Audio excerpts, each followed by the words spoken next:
So I've been surfing a lot recently, and honestly, a lot of times it just straight up sucks. I mean, you're paddling out, you're this person on this little piece of foam, and you're trying to get past the waves that are pushing you back towards shore.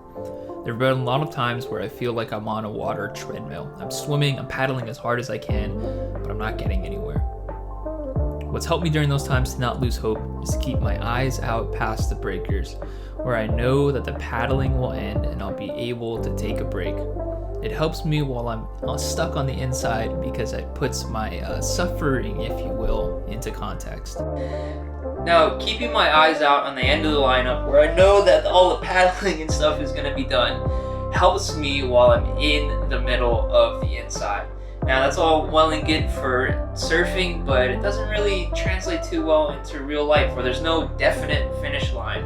Today we're going to talk about how to keep our eyes on the finish line and how to find joy in the middle of what we're going through. I should probably go clean myself up though. I'll be right back. Much better. Now, what I'm trying to say isn't ignore your problems or pretend everything's okay even if they're not. See, a few weeks ago we talked about Shadrach, Meshach, and Abednego.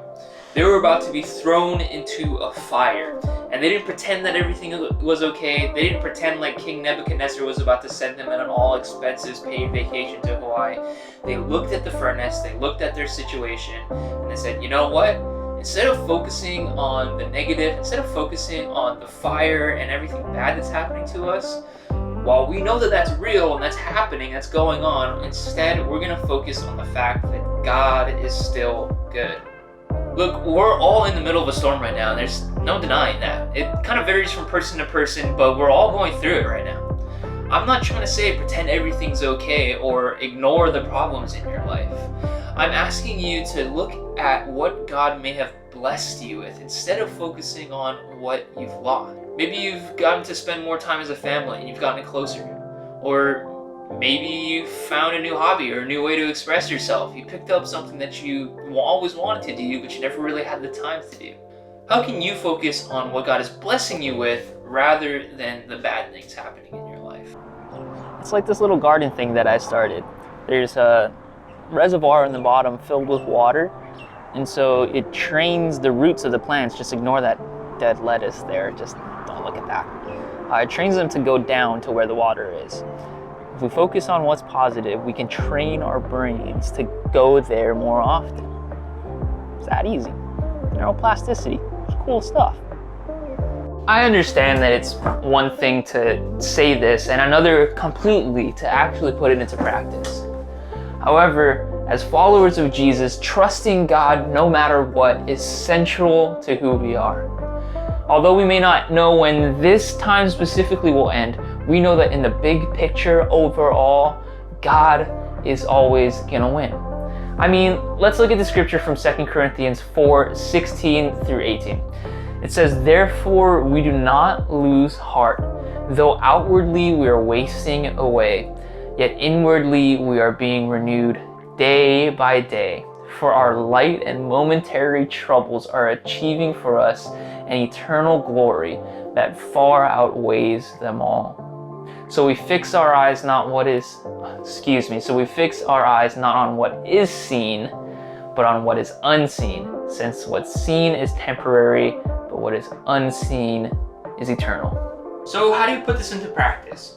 Well, you can start by reading the stories in the Bible about people who have gone through hard times and made it through the other side. I mean, that's what this whole series has been about. We've been talking about the stories of Daniel, Jonah, the disciples. Read those stories and see what God did for them. Going beyond that, you can ask the people in your life for their stories. It can be parents, family members, friends, teachers, leaders. Ask them, hey, when did you go through a tough time and how did you get through it? You can learn from the people that God has put in your life. But here's the real challenge. We're calling it the 7-day no complaining challenge. I thought it rhymed, but now that I say it, it doesn't really. Anyway, take 2 jars, one for positive thoughts and one for negative thoughts. As you go through the week, take some time to think, man, what have I thought about today? What have I thought about the most today? Was it positive or was it negative? take a post-it note, a quarter, a dollar, dry bean, a rock even, and put it in the corresponding jar. At the end of the week, look which jar has the most content. You can do this by yourself, you can do it as a family, or you could do it by yourself as a family and make it a competition. Can you focus more on the positive? I'm gonna go make my jars right now and see if I can fill up this positive one through the week. Hey, I'm so thankful that you've been continuing to watch these YouTube videos, and for all of you who have participated in our first ever Alive Online, it was so much fun. We're continuing to do it every Wednesday from 6 to 7:30. If you want more information, go ahead and email me, Willie@metrochristianchurch.com. I hope that worked. We'll see you on Wednesday.